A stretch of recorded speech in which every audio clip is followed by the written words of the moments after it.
Estamos grabando. Nos vamos a ir al apunte que tienen ustedes. Y lo último que estábamos viendo era la definición de concavidad de una función, ¿sí? Y tenía dos aspectos a considerar. La función podía ser, la gráfica de la función podía ser cóncava hacia arriba y cóncava hacia abajo. ¿Cómo estaba definida en este caso? Bueno, yo tenía que tener una función que admitiera derivada en un intervalo determinado, ¿sí? En un intervalo que tenía que ser abierto. Y si la derivada de la función era creciente en un intervalo, entonces la función era cóncava para arriba. Y si la derivada de la función era decreciente,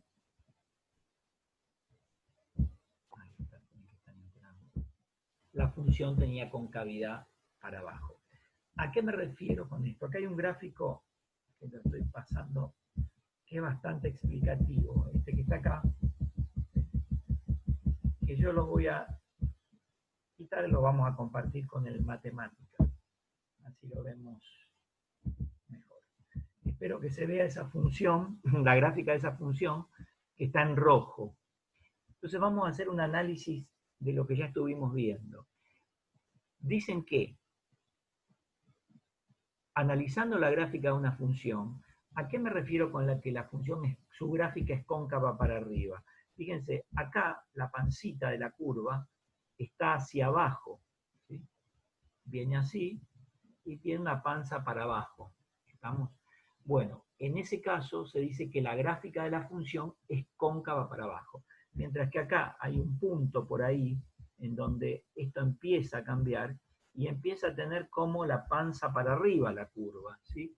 Y eso se dice que la gráfica de la función es cóncava para arriba. Tendría dos tipos de concavidades, para arriba y para abajo. ¿Sobre qué está o con qué está relacionada la definición? Con la derivada de esta función.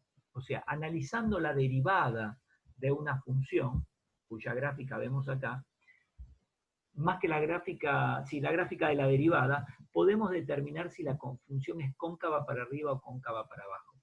¿A qué se refiere? Primero, fíjense, acá la función es cóncava para abajo, entonces su derivada primera tiene que ser creciente.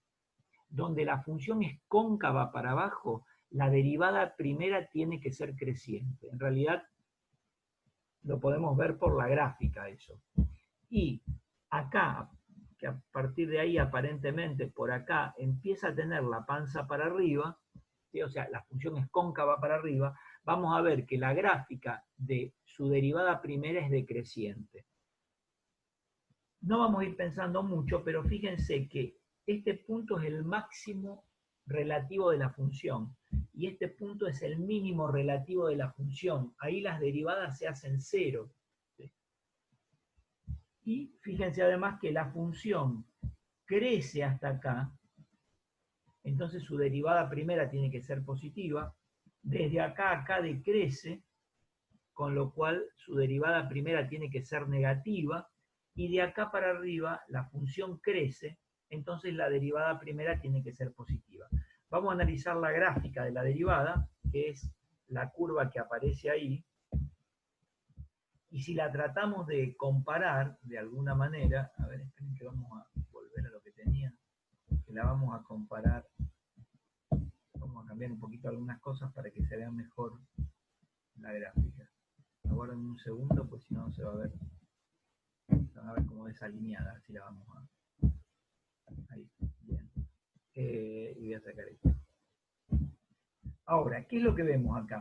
Fíjense que acá donde está el máximo relativo de mi función, esta es la gráfica de la función que yo estoy estudiando, y esta es la gráfica de su derivada. Fíjense que donde está el máximo relativo, yo sé que la derivada se hace cero. Fíjense que en la gráfica de la derivada, donde está el máximo relativo, la derivada tiene imagen cero, se hace cero. Y donde en la gráfica de la función tengo el mínimo relativo, fíjense que en la gráfica de la derivada se hace cero. Observen además que hasta acá, hasta este valor, la función es creciente. ¿Qué quiere decir eso? que donde la función es creciente, la derivada es positiva. Fíjense que hasta acá es creciente. Bueno, fíjense que en la gráfica de la derivada, ¿sí?, es positiva cuando la función es creciente. Podemos compararlo gráficamente. Y acá, desde acá hasta acá, que es decreciente la función, la derivada, perdón, la gráfica de la función es decreciente, la derivada tendría que ser negativa. Vemos en su gráfica que tiene imágenes negativas. Y desde acá para arriba, la función crece. Fíjense que si miro ese valor y lo proyecto acá, de acá para acá, la derivada es positiva. ¿Sí? O sea que se cumplen todo lo que vimos en los preceptos de las clases anteriores respecto a crecimiento y decrecimiento de una función. Y también se cumple la definición de concavidad. O sea, yo sé que desde acá, más o menos hasta acá, mi función es cóncava para abajo. ¿Y eso qué quiere decir? Como es cóncava para abajo, la derivada, la gráfica de la derivada es decreciente. Fíjense. Fíjense que está decreciendo acá la gráfica de la derivada. Y desde acá a acá es cóncava para arriba. La definición me dice que una función cóncava para arriba va a tener su derivada primera creciente. Fíjense que la derivada primera a partir de este punto crece, ¿sí?, porque la voy a tener negativa y positiva. Si alguien quiere hacer alguna pregunta, con mucho gusto los escucho.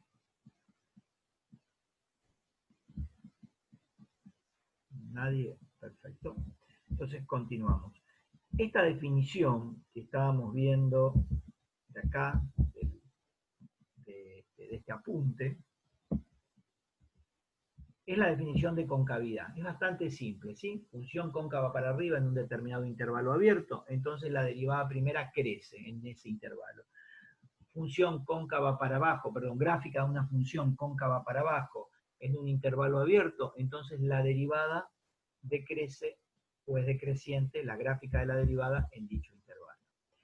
Esta definición de concavidad, si bien la tienen que saber y la tienen que saber analizar, como yo lo hice recién, no les va a servir de mucho en la práctica, ¿sí? Lo que vamos a usar más en la práctica es este criterio de concavidad que,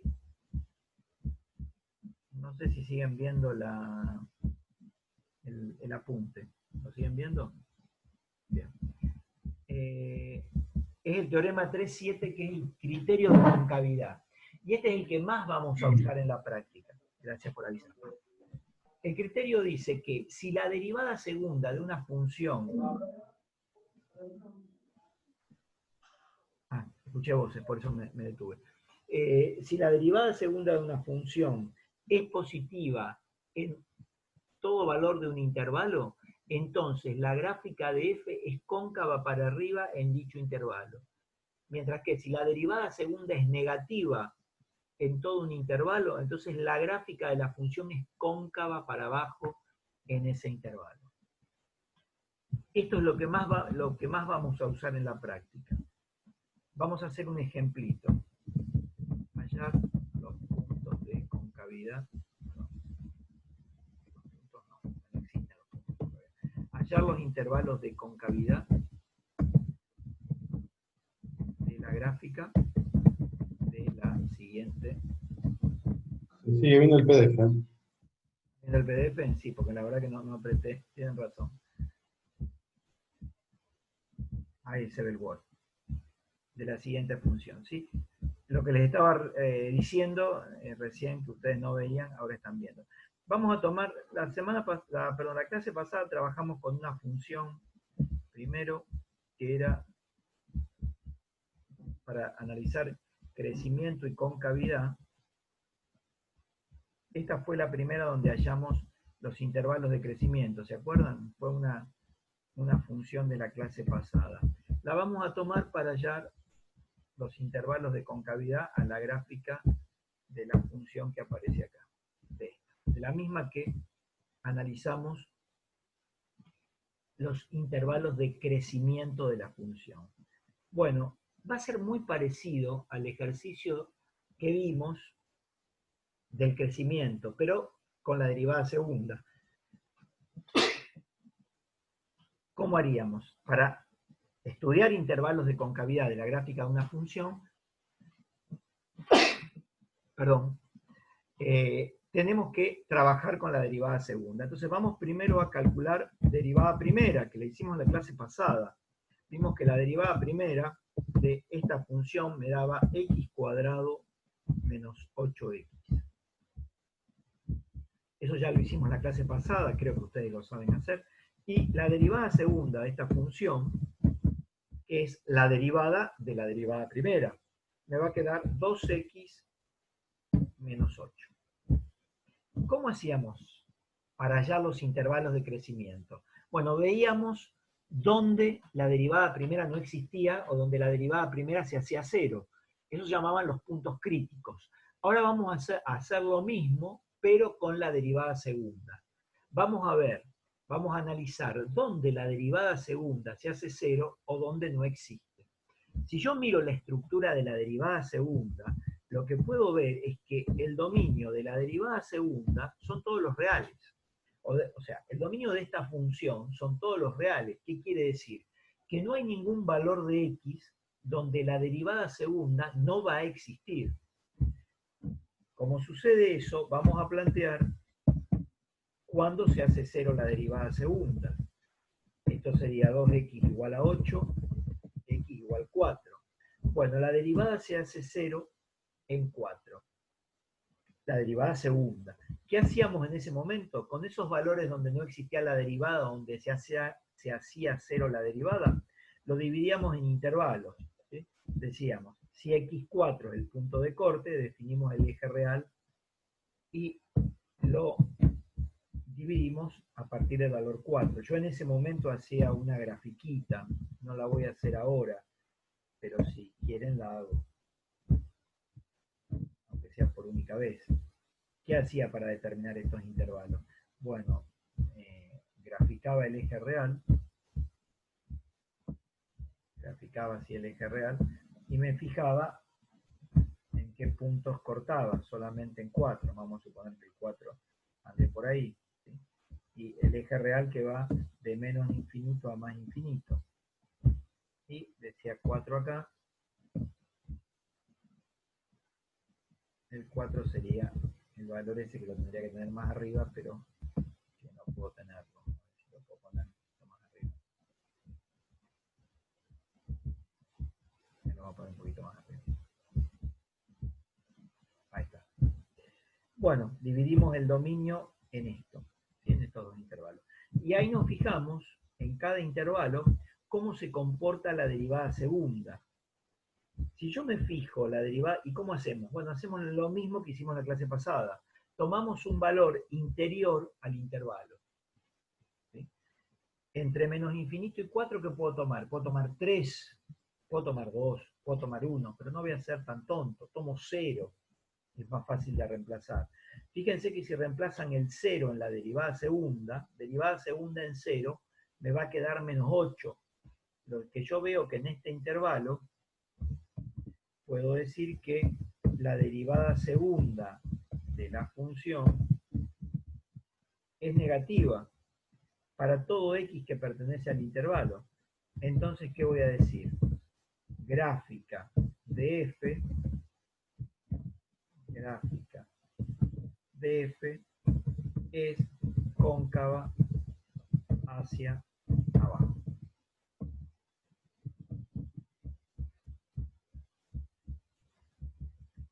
Y lo mismo hago con el otro intervalo, ¿sí? En el otro intervalo vamos a analizar qué pasa con la segunda derivada. Si yo me fijo en ese intervalo, o sea, de 4 a más infinito, repito exactamente el mismo procedimiento, me fijo qué valor puedo tomar acá puedo tomar 5, puedo tomar 10, puedo tomar 20, puedo tomar 80, puedo tomar 100. Bueno, elijo uno fácil, 5. ¿Sí? Si hago la derivada segunda en 5, fíjense que me va a dar 2, me va a dar positivo. Entonces, ¿qué voy a decir? Voy a decir que en este intervalo todas las derivadas segundas me van a dar positivas, entonces la gráfica de mi función va a ser cóncava hacia arriba. Y ahí terminó el problema. Podríamos hacer otro. Este fue el primero que hicimos la clase pasada. Este ya lo hicimos. Podríamos hacer este, ¿sí? Que sacamos el crecimiento y el decrecimiento la clase pasada. Bueno, vamos a ver, queremos repetir lo mismo. Si queremos pedir lo mismo, ¿qué es lo que pasa? Entonces el enunciado va a ser el mismo. Hallar los intervalos de concavidad de la gráfica de la siguiente función. Ahora se los copio acá abajo. Ahí estamos. Y la siguiente función va a ser esta que estuvimos trabajando en la clase pasada. Y que vimos que el dominio eran todos los reales de esta función. Y habíamos calculado la derivada primera. Pero ahora la derivada primera no me interesa. Me interesa la derivada segunda. Y habíamos visto, ¿sí?, que esta derivada la podía expresar de otra manera. Ahora me voy a quedar tranquilo y voy a calcular así como está la derivada segunda. A ver qué es lo que sucede. Este les va a resultar muy complicado y yo no se los voy a tomar. Así que quédense tranquilos, lo vamos a cambiar. Vamos a hacer otro. Voy a inventarme otro. Vamos a hacer la función, si va a resultar muy complicado, que sea x cuarta sobre 4 más aguárdenme un segundito que ya les digo, les planteo uno que podemos hacer.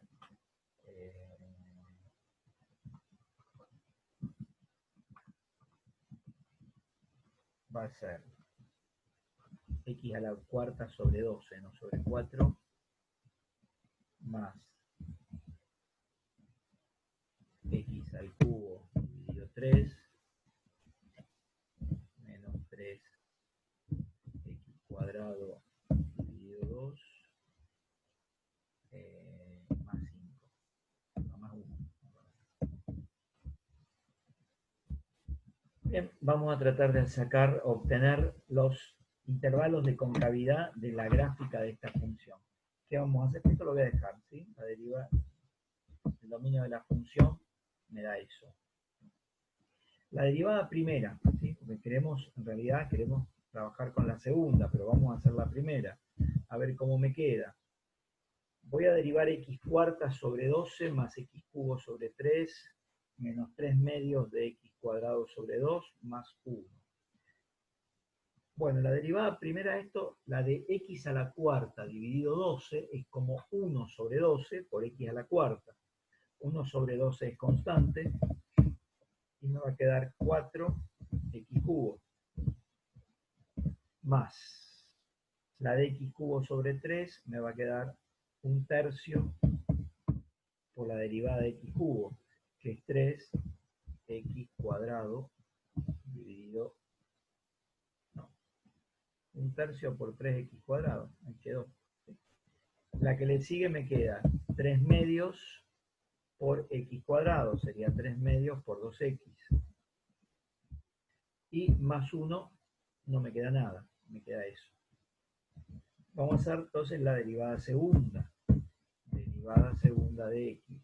¿Cómo me quedaría la derivada segunda? Bueno, la derivada segunda, acá, en vez de poner este 4 ahí, 1/12 por 4, ya lo arreglo directamente. Eso me va a quedar 1/3. A ver si lo puedo hacer. A ver. 1/3. Lo achico directamente de ahí. Acá tengo 1/3 por 3x, 1/3 por 3, esto se va a hacer 1, lo saco. Y 3 medios por 2 me queda 3, así que lo sacamos todo y lo ponemos más chiquito. ¿Cómo me va a quedar la derivada segunda? La derivada de 1/3 de x cubo va a ser 1/3 por 3x cuadrado, me va a quedar x cuadrado, más 2x menos 3. Y esta derivada segunda va a existir para todo x. Lo que vamos a ver es cuándo se hace 0 esta derivada segunda. ¿Sí? La técnica que se repite es la misma que para el crecimiento, pero se trabaja con la derivada segunda. Bueno, acá tienen que aplicar la resolvente para poder resolver esta ecuación. la resolvente decía que x 1,2 era igual a menos b, que en este caso sería menos 2, más menos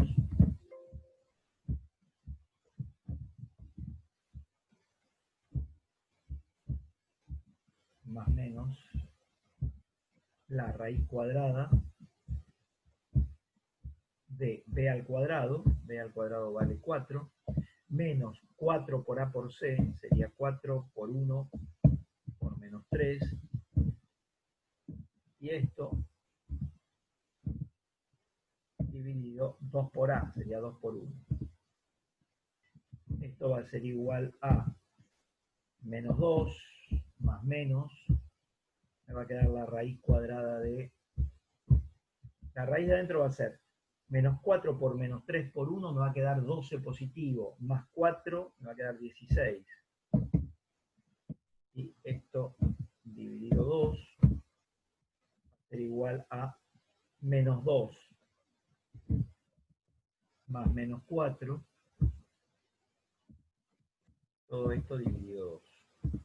Bueno, ahí son dos cuentas fáciles de hacer. Tendríamos dos valores de x, ¿sí? Un valor que llaman x sub 1, que va a ser menos 2 más 4 dividido 2, me da 1. Y un x sub 2,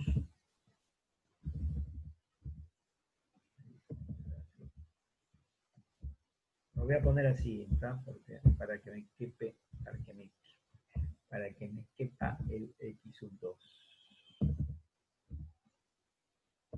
No se va para abajo. Y el x sub 2,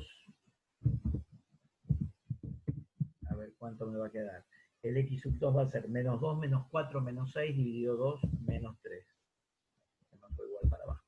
Bueno, 1 y menos 3 son los valores que anulan esta derivada segunda. Entonces, ¿qué vamos a hacer? Insertamos el eje real y lo dividimos con esos valores. ¿Sí? El eje real, que va a ser una cosa por acá, ¿sí? Y los valores van a ser menos 3, vamos a suponer que ande por acá, y 1, que vamos a suponer que ande más o menos. Ahí tenemos dividido, así que tengo 1 y menos 3. Bueno, menos 3 va a aparecer acá.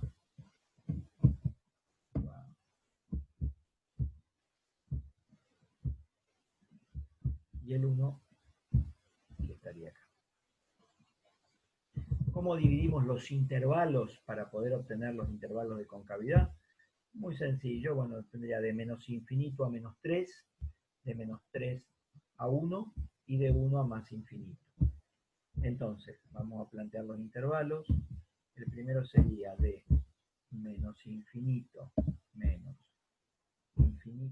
a menos 3. Voy a empezar a, lo voy a hacer así, al primer intervalo, es decir, en este intervalo, ¿qué sucede con la derivada segunda? Y tomo un punto, un valor, un numerito interno, puedo tomar menos 4, menos 5, menos 6, el que se me ocurra. Si tomo menos 4 y lo reemplazo en la derivada segunda, me va a quedar menos 4 al cuadrado, 16 positivo. 2 por menos 4 menos 8, 16, menos 8 me queda 8, menos 3 me queda 5. Entonces lo que veo acá es que la derivada segunda en este intervalo va a ser siempre positiva para todo el intervalo. Si ustedes no se equivocaron en los cálculos anteriores, siempre en este intervalo pueden reemplazarlo para menos 4, para menos 5, para menos 8, para menos 20, para menos 100. Para el valor que ustedes quieran van a ver que siempre la derivada segunda es positiva. Entonces,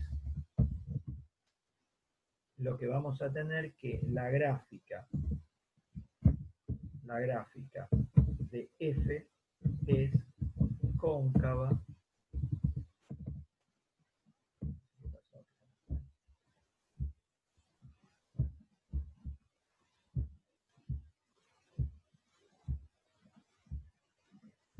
la gráfica de f es cóncava, que es con b corta, no es de bestia que lo hice, sino que se me saltó la b larga. que está al lado de la B corta, es cóncava hacia arriba. Digo bien, porque hace derivada segunda positiva. Lo mismo hacemos con el otro intervalo. En el otro intervalo sería el 3, 1. Y vamos a ver que en este intervalo, cómo se comporta la derivada segunda. ¿Sí? Y si va a ser cóncava para arriba o cóncava para abajo. Ahora bien, ¿qué puedo tomar en 3, 1? Perdón, menos 3, 1. Y en menos 3, 1 podría tomar 0. Siempre que esté 0 en el intervalo me conviene tomarlo y siempre que la función lo admita. Fíjense que si reemplazamos por 0 la derivada segunda, nos da menos 3. O sea que, ¿qué vamos a decir? Que la derivada segunda es negativa en este intervalo. Entonces la gráfica de mi función va a ser cóncava hacia abajo. Y en el último intervalo, ¿sí? En el 1 más infinito, que sería el último, que vamos a analizar, lo que vamos a tener es, ahí estamos, 1 más infinito, ¿qué es lo que va a pasar aquí? ¿Cómo será la derivada? Si puedo reemplazar 2, 3, 4, 5, vamos a suponer que reemplazo 2. 2 al cuadrado, 4, más 2 por 2, 4, tengo 8, menos 3, 5, la derivada me va a dar positiva, en consecuencia voy a tener que la gráfica de mi función es cóncava hacia arriba. Y ahí terminó el análisis que yo estaba queriendo realizar. Si alguien tiene dudas respecto al ejercicio, le pido por favor que me lo manifiesten. No hay dudas. Perfecto. Vamos a ver otro entonces. Vamos a ir un poquito a ver teoría. ¿Sí? Y ¿nadie tiene preguntas? Bien. Vamos a ver la definición de puntos de inflexión. ¿Sí? Para eso voy a volver, aguárdenme un segundito.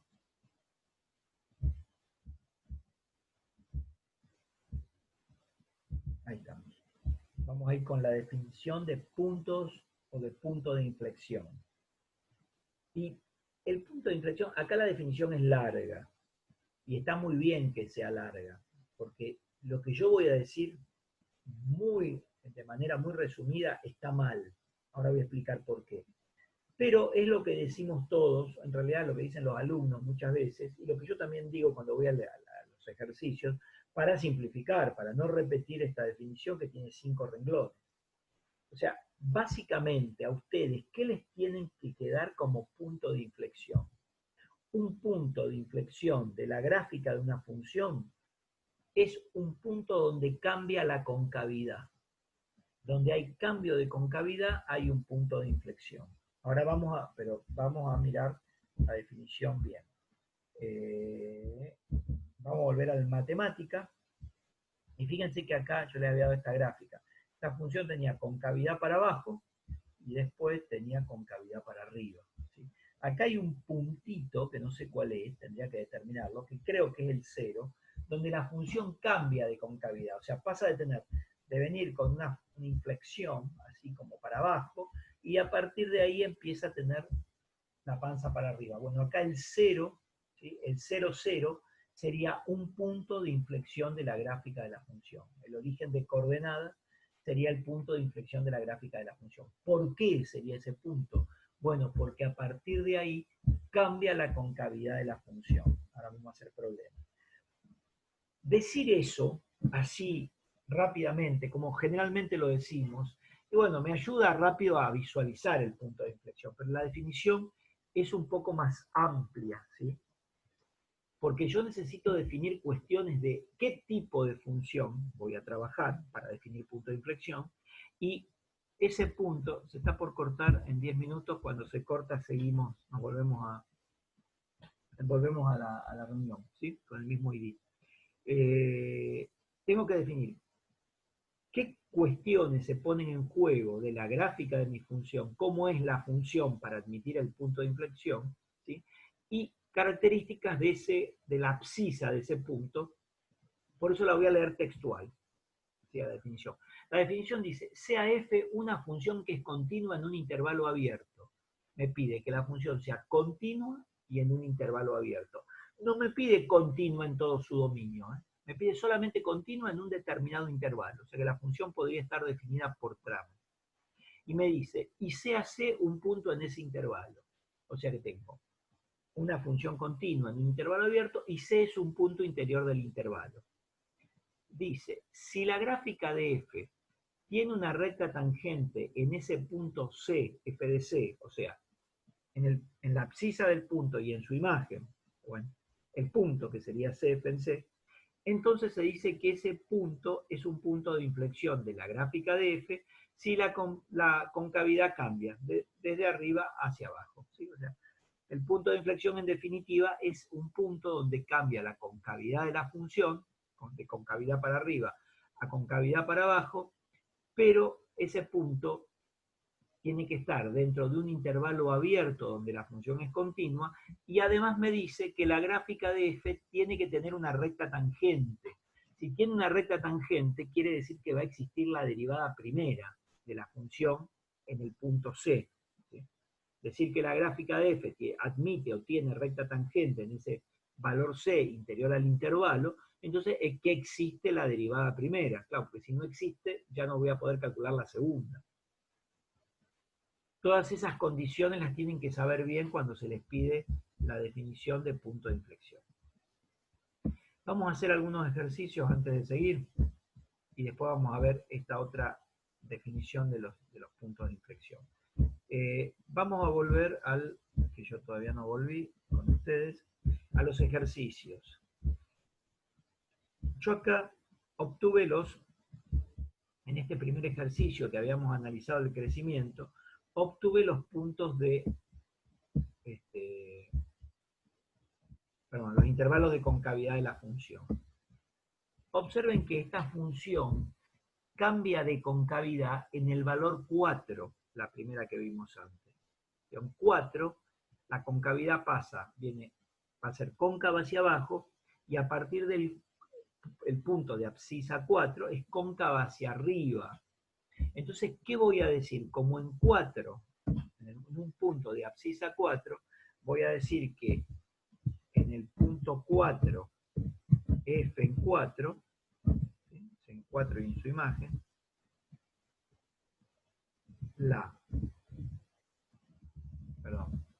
es un punto, lo voy a poner así, punto de inflexión de la gráfica de la función f. O sea, determinando la concavidad, puedo yo determinar los puntos de inflexión. ¿Y de qué manera lo hago? Bueno, me fijo dónde se cortan los puntos de inflexión. Y ahí automáticamente ya puedo definir cuáles son los puntos de inflexión de la función. Vamos a hacer lo mismo, pero ahora lo vamos a hacer con el ejercicio que estuvimos viendo recién, ¿sí? Con el segundo ejercicio. Ahí lo vamos a ver. El que sigue es este que está acá abajo, ¿sí? Y vimos que acá había 3 intervalos de concavidad. La función tiene en su gráfica, es cóncava hacia arriba, la gráfica de la función hasta -3, de -3 a 1 es cóncava hacia abajo su gráfica, y de 1 a más infinito la gráfica de la función es cóncava hacia arriba. Entonces, ¿qué puedo concluir? Que en el punto -3, f en -3, la gráfica de f tiene un punto de inflexión. Si lo quiero redactar de otra manera, ¿qué puedo decir? En 1 también cambia la concavidad. Entonces, el punto Q, vamos a poner el mismo valor P, Q, que sería 1, F en 1,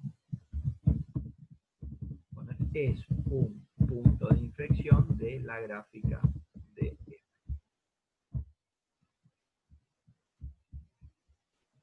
Quisiera que si tienen dudas que me pregunten. ¿No hay preguntas? Bien. Volvemos entonces a el apunte en teoría. Esto ya lo habíamos visto. Vamos a ir con esta definición de puntos de inflexión. En realidad es un teorema.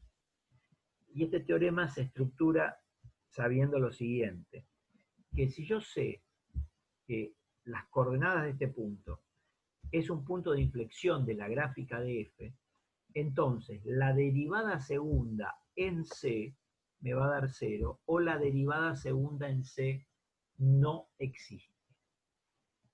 Esa es una máxima. O sea, en todo punto de inflexión, o sea, sabiendo que una función tiene un punto de inflexión, qué sé yo, en xy o en x0 y 0, ¿sí?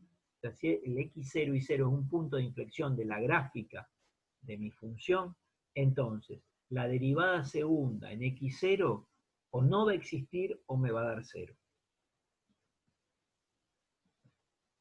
Eso es la segunda definición, que no la necesitan para los ejercicios, pero es importante saberlo. Bien, vamos a ver el criterio de la derivada segunda y después vamos a seguir haciendo ejercicios. Este criterio dice que si yo tengo una función, importante esto, ¿sí? Como hipótesis tengo una función y la derivada de esa función es 0 en algún punto de su dominio. Y también me plantean que la derivada segunda de la función existe en un intervalo abierto que contiene a este valor c. Entonces se van a producir dos cuestiones. Si la derivada segunda es positiva en ese valor c, entonces f tiene un mínimo relativo en c, f en c. Y si la derivada segunda es negativa, entonces f tiene un máximo relativo de c, f en c.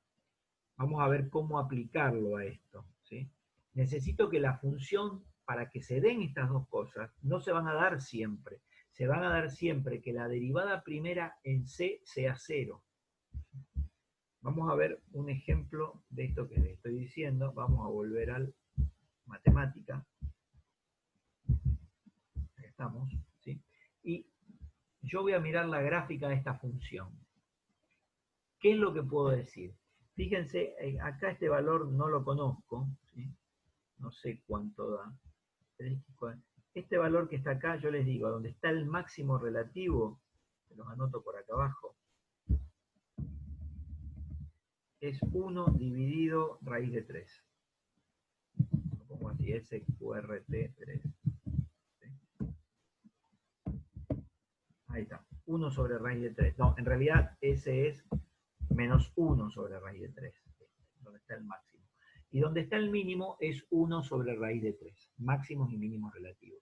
Ustedes saben que en los máximos relativos, la derivada primera es 0, o no existe o es 0. En este caso sabemos que va a existir porque tenemos la gráfica y vemos que la derivada primera va a ser 0. O sea que en 1 sobre raíz de 3, en x igual a 1 sobre raíz de 3, o sea, en f valorizado en menos 1 sobre raíz de 3 tengo el máximo relativo. Y en f valorizado en 1 sobre raíz de 3 positivo tengo el mínimo relativo. Como acá hay un máximo relativo, sé que la derivada es 0. La derivada primera en menos 1 sobre raíz de 3. Y la derivada primera en 1 sobre raíz de 3 también me da 0. Porque ahí tengo el máximo y el mínimo relativo y es una condición de los mínimos y máximos relativos. Ahora bien, como esto es un máximo relativo y la derivada primera es 0, la derivada segunda seguro que va a ser positiva. ¿Por qué? Porque acá tengo un máximo relativo. Eso me lo dice la teoría. ¿Sí? Perdón. La derivada segunda tiene que ser negativa. Donde hay un máximo relativo, la derivada primera es 0 y la derivada segunda va a ser negativa. Acá, donde tengo un mínimo relativo, seguro que la derivada primera es 0, y como esto es un mínimo relativo y la derivada primera es 0, la derivada segunda va a ser